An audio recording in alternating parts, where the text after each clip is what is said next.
The new Derwent Lightfast oil-based colored pencils that they just came out with. They're available in the 36 set. Should you rush out and buy these just because they are the highest rated Lightfast pencil right now?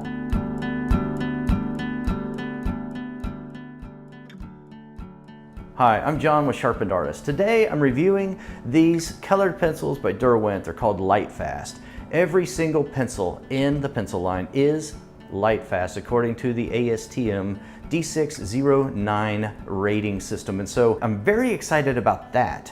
But performance-wise, are they really worth the money? So I have to say right off the bat that I do love these pencils. I like them for a lot of reasons, and I also want to make sure that I say that Derwent did not send me this set of pencils. I paid for this with my own money. I'm not influenced at all then by what the company is doing for me. These are my own opinions, and this is the way I want it to be. I want to pay for these products so that I can give you my honest opinion about what I'm experiencing with these pencils. So I did test all of the colors in the 36 set.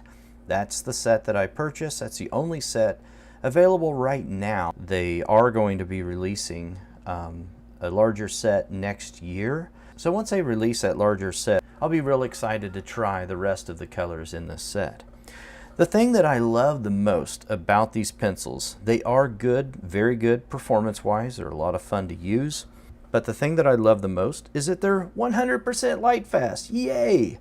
That's what every company should be aspiring to do. I love that. I am going to incorporate these into my sets of pencils, and I'm going to be using them on so many projects. I was so disappointed though with the limited range of colors. That's my biggest disappointment, but I'm glad that they're all Lightfast. They're not just Lightfast a little bit, they're extremely Lightfast. Every one of them has an LF1 rating, which means they are of the highest Lightfast rating according to the ASTM D60901. So I'm really happy about that. This project that I'm working on is just a small landscape, and so I did some blushing with the pencils. So using for the sky, they had a very limited set of blues. I think there's just like 2 blues. So I used a cotton swab and created some pigment swatches over on the side on a scrap piece of paper, and then took the rubbing of that cotton swab over to my project and rubbed it into the background, and then I used some Gamsol on the back to spread that out a little bit, and it worked very, very nicely. So there's a telephone pole right here in this area. That's what I'm working on next. But I tried to create some variations in the sky to get a look of some clouds, and regardless of what my reference says, I want to make sure that I'm creating something that is compelling and something that is pleasing to look at. So I'm just adding in some of the green here. And in that sky, in case you're wondering, I used a lot of the color called Arctic. And that was a really nice color, and I also used a lot of the mid ultramarine in the sky.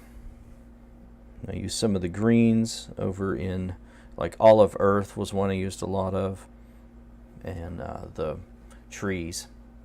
Now the other thing that I will say about the pencils is I started noticing that they're an oil-based pencil, but they really didn't perform too much like an oil-based pencil. They performed a lot like a wax-based pencil. And then they started reminding me of the Derwent drawing set of pencils.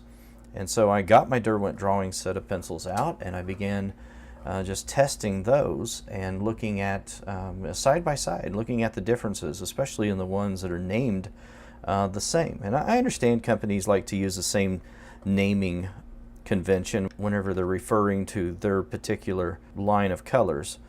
But it was very interesting that, for instance, Ruby Earth performed just identical to what this pencil did in the Derwent drawing set. And so I compared them side by side, and I used a variety of surfaces.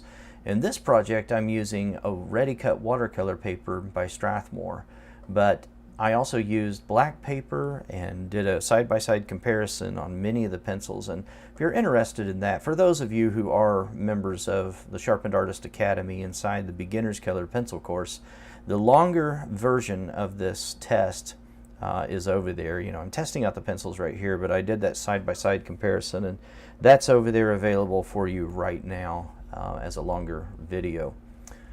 But I was very interested in how they would perform side by side, and I really saw no appreciable difference between the two pencils. And so my recommendation to you is, if you're looking for an oil-based pencil, this is not the pencil for you. I would stick with Polychromos. I love these pencils because of the Lightfast rating. I would use them and incorporate them, mix them with other colors because the set is so limited. But I wouldn't just have this as a replacement of any sort for any kind of pencil. I think they're a good, solid approach to getting a high Lightfast rating pencil out there, and I applaud Derwent for going in this direction and for working even harder on the full set, which they will come out with, from what I understand, next year.